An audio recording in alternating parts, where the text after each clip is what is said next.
Among the hundreds of champions in Runeterra, perhaps no one carries a greater burden of tragedy and loneliness than Yasuo.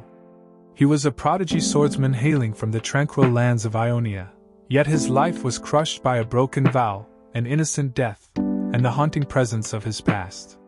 He is not just a swordsman, he is the embodiment of the wanderer, disowned by his own people. Yasuo is a rare genius within Ionia's school of wind swordsmanship.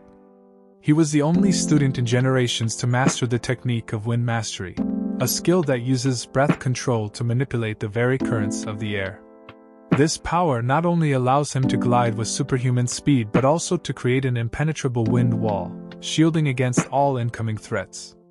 His skill is a sublime blend of the wind's grace and the sword's precision.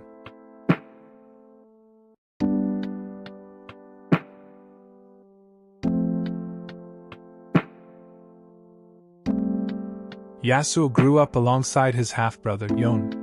While Yone was calm, disciplined, and followed traditional sword styles, Yasuo was impulsive, arrogant, but possessed unmatched raw talent.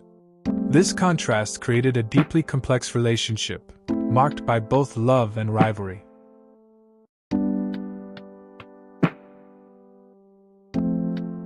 The brutal invasion of the Noxian Empire descended upon Ionia. As his elders and peers entered the battle, Yasuo was tasked with guarding an important elder.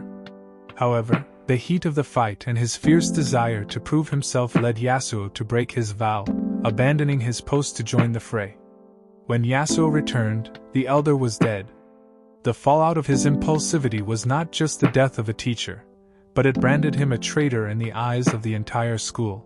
Worse yet, the unique wound inflicted on the elder was caused by the only technique capable of such precision, the wind mastery technique, a skill that only Yasuo had fully mastered. Accused of murder and betrayal, Yasuo knew he couldn't win at trial. He chose to flee, not to escape justice, but to find the true assassin himself.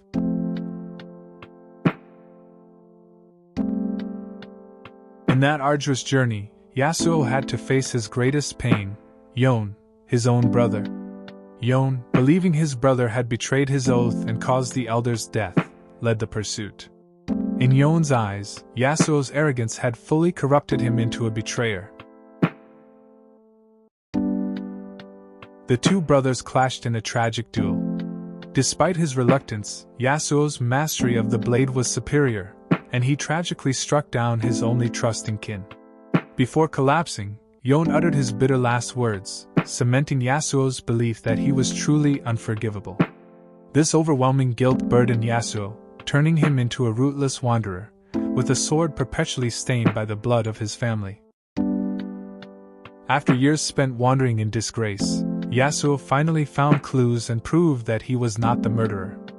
The true assassin was a fellow student who had used a subtle wind technique to cover their tracks.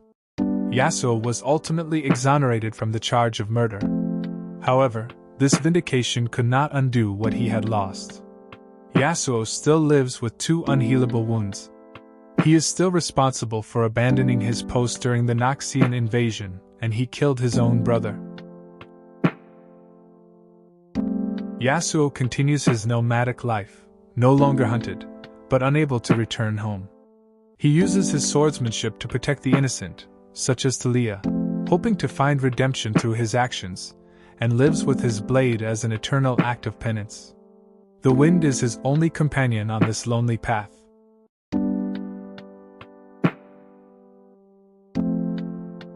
Yasuo's burden grew even heavier when Yone returned from the spirit realm. Yone is now not the old brother but a warrior wearing a demonic mask. Although the two brothers have faced each other and reconciled, Yone's rebirth remains a perpetual reminder that Yasuo's actions had consequences far beyond death itself. Yasuo's story is a profound lesson on the consequences of arrogance and the crushing weight of responsibility. Do you think he truly deserves forgiveness? Share your thoughts on the fate of the Unforgiven and leave the name of the next champion down below.